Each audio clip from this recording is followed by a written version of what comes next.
The moment Derek said the words "you've never been in combat" out loud, in front of 40 people holding paper plates, I watched my father set down his beer like it had turned into something heavy. He didn't laugh. He didn't look at me. He looked at Derek the way a man looks at someone standing too close to a ledge they don't know is there. I hadn't planned on saying anything back. I'd shown up to my cousin's retirement barbecue in jeans and an old college sweatshirt, carrying a case of soda and the kind of tired that comes from 6 months overseas and 3 weeks of terminal leave I still hadn't fully used to sleep. My husband Mark had warned me Derek would be there, home on leave himself, freshly minted at his unit, still wearing his first deployment like a new watch he wanted everyone to notice. Derek had a way of turning every gathering into a briefing where he was the only qualified speaker. He was a specialist, 4 years in, one deployment to a forward operating base that saw exactly one mortar attack the whole time he was there, and somewhere between that deployment and this barbecue,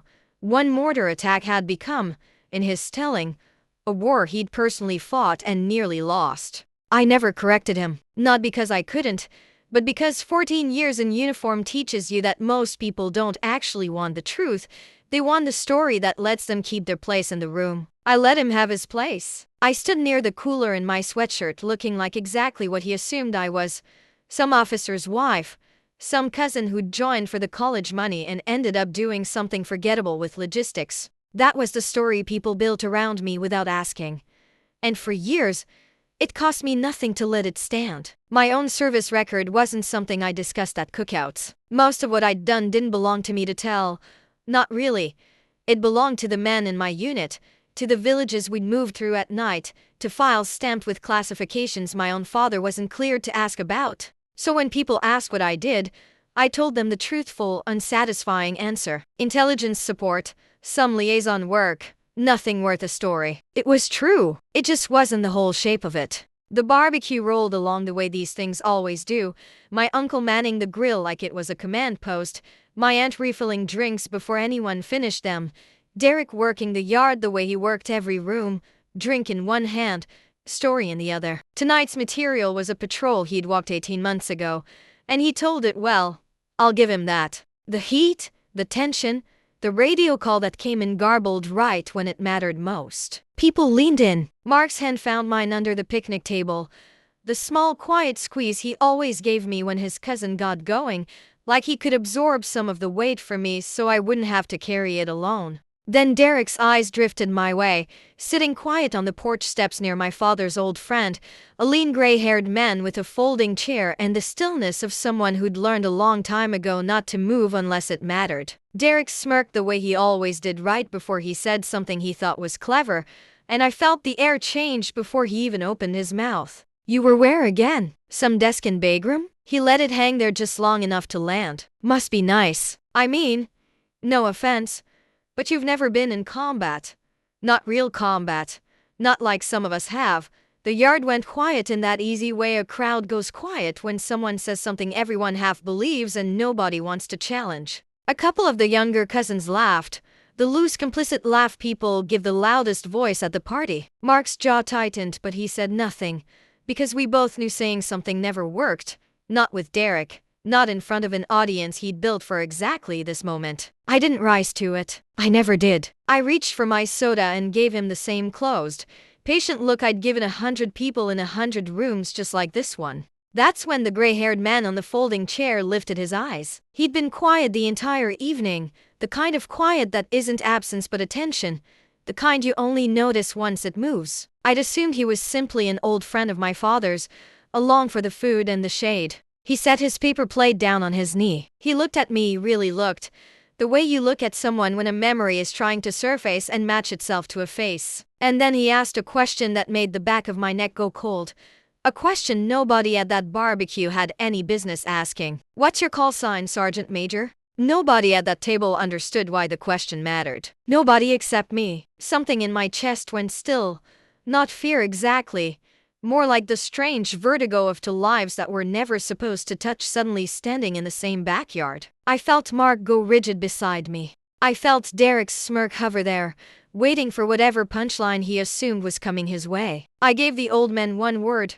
low enough that only the people closest to us could catch it. His face didn't move at first. Then, slowly, he set his fork down on the edge of his plate with a small, deliberate click, the sound of a door quietly closing on whatever version of me Derek thought he'd been talking to all afternoon. Derek's laugh died somewhere in his throat before it fully came out. He didn't understand what had just happened.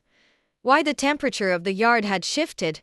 Why his own father's old friend was suddenly sitting up straight, studying me like I was a name pulled from a file he'd read once and never expected to see standing in front of him holding a can of soda. What Derek didn't know, what none of them knew yet, was that the old man on the folding chair hadn't just heard my call sign somewhere before. He'd been in the room the night it was assigned, and he was about to say something out loud, in front of the whole yard, that would make every story Derek had ever told at a family gathering sound like a child's bedtime tale by comparison. What none of us knew yet was that this wasn't going to stay contained to one backyard barbecue, because 2 days later, someone at Derek's own unit was going to pull a file that would make my quiet cousin's mortar attack war story look like a Tuesday afternoon walk to the mailbox. The old man's name was Frank Delgado, and I hadn't heard it spoken out loud in almost 9 years. He said it himself quietly, mostly to me, though the whole porch could hear it if they leaned in close enough. "Command Sergeant Major Frank Delgado," he said, like he was introducing himself to a stranger, though the way his eyes stayed locked on mine told a different story entirely. He didn't stand up right away. He just sat there in his folding chair, turning his fork over in his hand like a man deciding how much of the truth a backyard full of relatives deserved to hear. Derek was still holding his drink, still waiting for the moment to turn back into his favor, still certain that whatever was happening was a misunderstanding that would resolve itself in his direction. It didn't occur to him yet that the ground under his feet had already shifted. Frank finally looked away from me and out toward the yard, toward the grill, toward the paper plates and the half-finished stories, and he said one sentence that ended the barbecue as far as I was concerned. "I trained the unit that call sign belonged to. I buried 2 of them." Nobody moved. Somewhere a dog barked in a neighbor's yard, and the sound felt obscene in the silence that followed. I didn't explain. There was nothing to explain that wouldn't cost more than it was worth. Not there. Not with Derek's Fianki's little cousins running through the sprinkler 20 feet away. I set my soda down, thanked Frank quietly, and told my father it was time for Mark and me to head out. Work in the morning. The usual excuse that fools nobody but lets everyone save face anyway. Derek didn't say a word as we packed up the car. He stood by the grill with his drink sweating in his hand, watching me the way you watch a storm that changed direction without warning and you're no longer sure which way to run. Mark didn't say much either on the drive home, just reached over once and squeezed my hand at a red light. The same gesture he always made when my other life brushed up against our ordinary one, and he knew better than to ask questions I wasn't going to answer in a moving car. The call came 2 days later, on a Tuesday, while I was standing in my kitchen waiting for coffee to finish and half listening to Mark argue with our son about homework. The number was unfamiliar, an area code I recognized from a base I hadn't set foot on in years, and something old and well-worn in me told me to take it out to the porch before I answered. "Sergeant Major," the voice said, and I knew before he finished a sentence that it was Frank. "I hope I'm not calling too early." I told him he wasn't. He didn't waste time on pleasantries, which didn't surprise me. Men like Frank rarely did. He told me carefully, the way people speak when they're choosing words off a very short approved list, that he'd recognize the call sign the second I said it, not because he remembered every detail of every operation he'd trained men for, but because that particular call sign had come attached to an incident report he'd read exactly once, years ago, and never forgotten. He asked if I'd been part of the extraction outside of Valley, whose name I won't repeat here, the one that made it into training material used at 3 different schoolhouses without a single name attached to it. I told him I couldn't confirm assignments. He said he understood, and that he respected it more than I probably realized, and that he just wanted me to know he understood exactly who he'd been sitting across from at that barbecue, even if nobody else there had a clue. We talked a little longer, carefully, the way 2 people talk when they share a language almost nobody around them speaks. Somewhere in that conversation I felt something I hadn't expected. A kind of relief. The particular relief of being fully known by someone for 5 minutes after years of being partially known by almost everyone. Frank didn't need my file to understand the shape of what I'd carried. He'd trained men who went into the same kind of dark, and some of them hadn't come home from it, and he knew exactly what silence like mine actually cost, because he'd watched other people pay that same price. Before we hung up, he said something that stuck with me for days afterward. "I've heard your call sign mentioned twice in 20 years, both times by men who don't mention things lightly. Didn't expect the third time to be at a barbecue, passing potato salad." Derek, of course, did not let the story rest quietly. I heard about it from Mark a few days later, delivered with the particular tired half smile he always wore when relaying his cousin's version of events. Derek had been telling people around his unit that some old-timer at a family cookout got confused and mixed him up with somebody else, laughing it off the way you laugh off something that's actually still gnawing at you in private. Mark suspected, correctly it turned out, that Derek had spent considerably more time turning the moment over alone than he ever admitted out loud. Derek didn't like mysteries he wasn't the center of. He liked them even less when they orbited around a cousin he'd spent years quietly, casually putting in her place. What none of us realized yet was that Derek wasn't simply going to let this fade into forgettable family folklore the way he wanted it to. 2 days after that phone call, a friend of his back at his own unit, a young specialist with more curiosity than judgment, pulled up something on a shared personnel database he had no real business accessing. Just to settle a bet Derek had started at the motor pool about whether that call sign thing was even real. And what came up on that screen was not going to settle anything quietly, because within an hour, that specialist wasn't talking about a bet anymore. He was standing in his platoon sergeant's doorway asking a question that was about to travel up the chain of command faster than either Derek or I could have imagined. A question that started with 4 words neither of us saw coming. "Who exactly is she?" I didn't hear the details right away. I heard them the way you hear most things about Derek, secondhand, filtered through Mark, softened just enough to keep the peace. What happened, as best as I could piece together later, was that the young specialist who'd gone digging on a bet never actually found my full record, because my full record isn't something a database search returns to someone without the right clearance sitting behind it. What he found instead was a stop, a hard one, the kind of digital wall that flashes a warning instead of a file, the kind that automatically generates a notification to a security office when someone without authorization tries to open it. That notification didn't stay quiet. Within 2 days, a message worked its way back down through channels to that same platoon sergeant, then up to the company commander, asking a very specific, very uncomfortable question: why one of his soldiers had run an unauthorized search against a restricted personnel record, and what exactly had prompted him to try. The specialist, to his credit,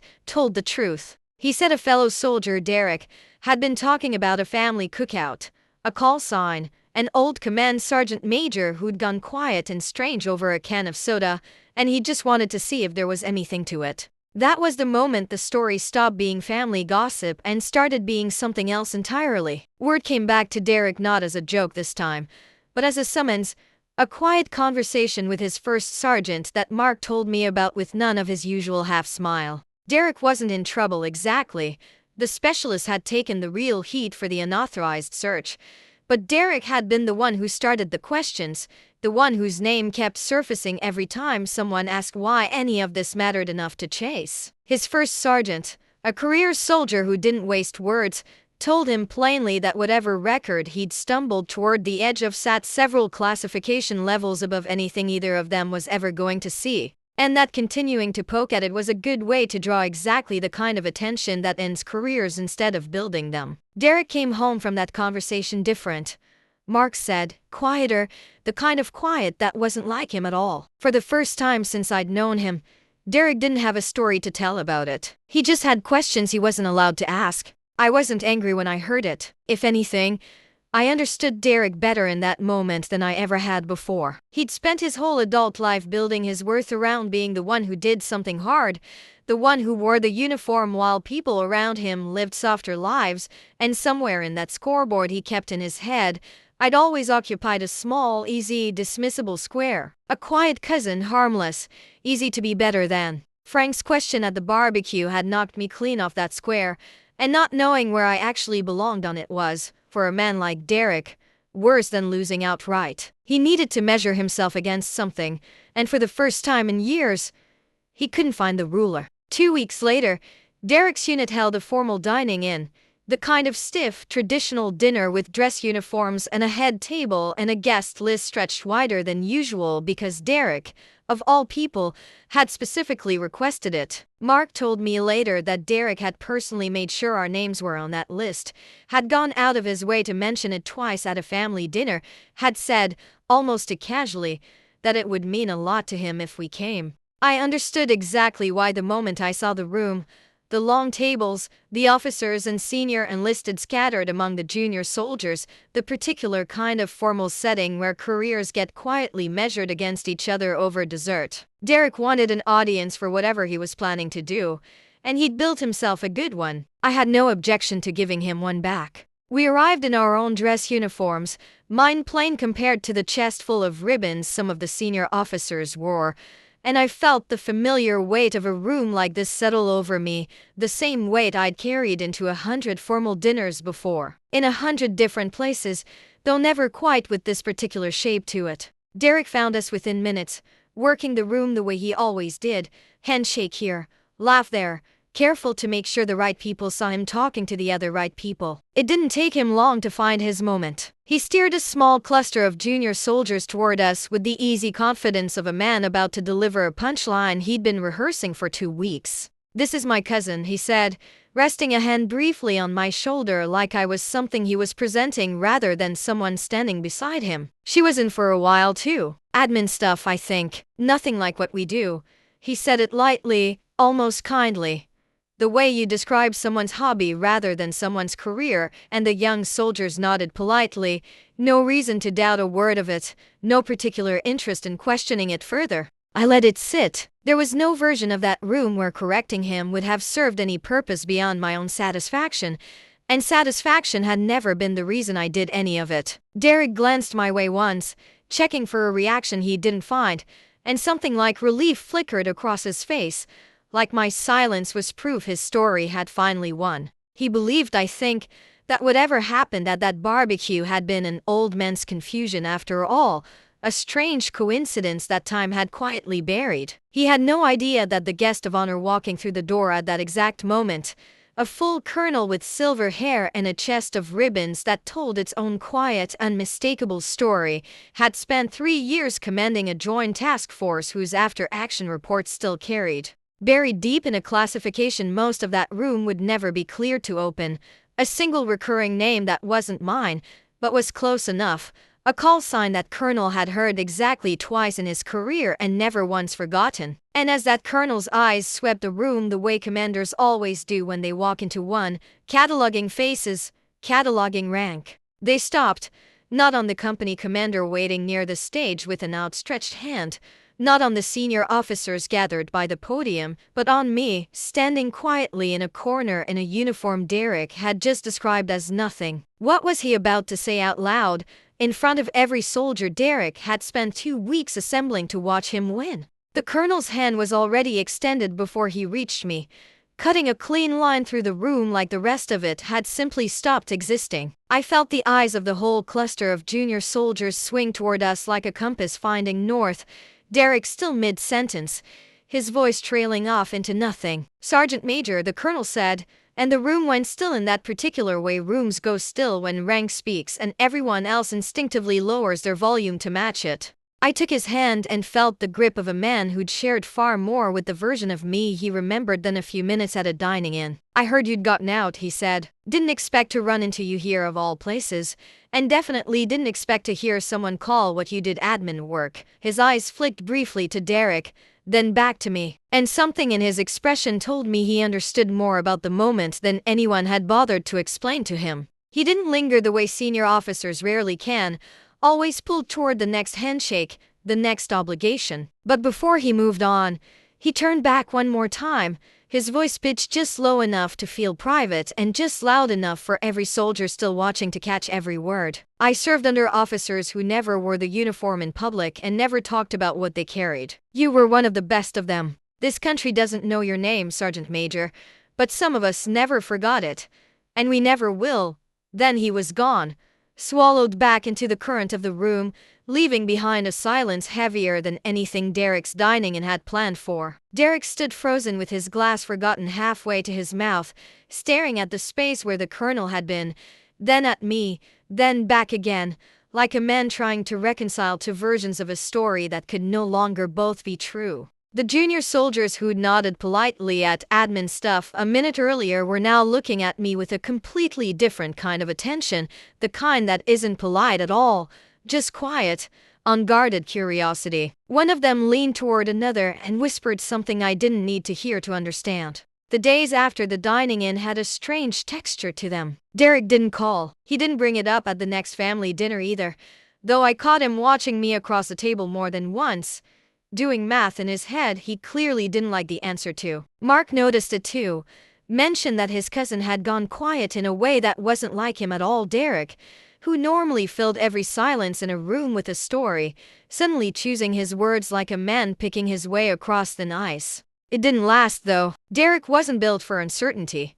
He was built for being the loudest, most decorated voice in whatever room he walked into, and something about that Colonel's words had knocked loose a version of the world he couldn't simply let settle back into place. A week later, Mark told me his cousin had started asking questions again, quieter ones this time, more careful, running them through an old friend who worked personnel records at a higher headquarters. What he found, or rather what he didn't find, only made things worse for him. He'd gone in expecting some tidy record he could measure against his own, a deployment here, a ribbon there, something he could hold up and finally understand. Instead, every inquiry ran into the same wall, a name attached to almost nothing, a unit designation that returned a single line, access restricted, and a friend with reasonable clearance telling him flatly that whatever I'd been part of sat several levels above anything either of them was cleared to see, and that continuing to push was a good way to draw exactly the kind of attention he didn't actually want pointed at himself. Derek came to see me alone about 2 weeks after that, without Mark there to soften whatever was coming. He showed up at my door on a weekday evening looking smaller than I'd ever seen him, the easy swagger gone, replaced by something uncertain and unpracticed. I invited him in. We sat at my kitchen table, and for a long moment he just stared at his hands, saying nothing at all. "I don't know what to say to you," he finally admitted, and his voice had none of its usual polish. "I spent years thinking I understood exactly where I stood compared to you. Turns out I didn't understand anything. I didn't rush to fill the silence for him. I let him sit in it, because whatever came next needed to come from him, unhurried, without me softening the shape of it for his sake. I've spent my whole life needing to be the one who did something," he said eventually, "and I never once considered that the person I was standing next to at every family dinner might have already done more than I could imagine, and just never felt the need to say so." I studied him for a moment. This man who'd spent years measuring his worth against a cousin he'd never actually bothered to know, and felt something soften in me I hadn't expected to feel. Not forgiveness yet. That would come later, on its own terms, but something close to it. Recognition, maybe. The sight of a man finally standing at the edge of a truth he could no longer avoid or explain away. His apology, when it came in full, didn't arrive in one dramatic sentence. It unfolded slowly over the following weeks in small gestures. A phone call just to ask how my week had gone. A quiet correction when a friend at a cookout made an offhand joke about desk jobs that Derek once would have laughed along with without thinking twice. He didn't announce his change. He simply started behaving like a different man, the way people do when they've actually learned something instead of merely performing that they had. The conversation that mattered most happened at another family dinner, ordinary, unremarkable, the same table where his cruelest joke had once landed on me in front of 40 people. Derek stood partway through the meal, and for a moment my chest tightened instinctively, some old reflex bracing for another performance. But his face wasn't wearing that expression this time. "I owe you an apology," he said, turning to me directly instead of performing for the table. "Not just for that comment at the barbecue. I've spent years making you smaller than you are because it made me feel bigger than I was. I didn't know I was doing it, but I was." He paused, searching for the rest of it, unwilling to let himself off easily. "I'm sorry for every time I made you shrink at your own family's table." I let the words settle before I answered, the way I'd learned to let important things settle rather than rushing to smooth them over. "I forgive you," I said, and I meant it fully. But I wanted him to understand something else too, something that mattered more than the apology itself. Respect isn't earned by talking about what you've done. It's earned by staying quiet after you've done it. He nodded slowly, and I watched the words land somewhere real in him, not just as an absolution, but as a lesson he intended to carry forward for good. I didn't need the toast he raised a moment later, glass lifted, voice steady, calling me the strongest soldier he'd ever known. I'd built a life that never depended on anyone's recognition, because recognition had never been the reason I did any of it.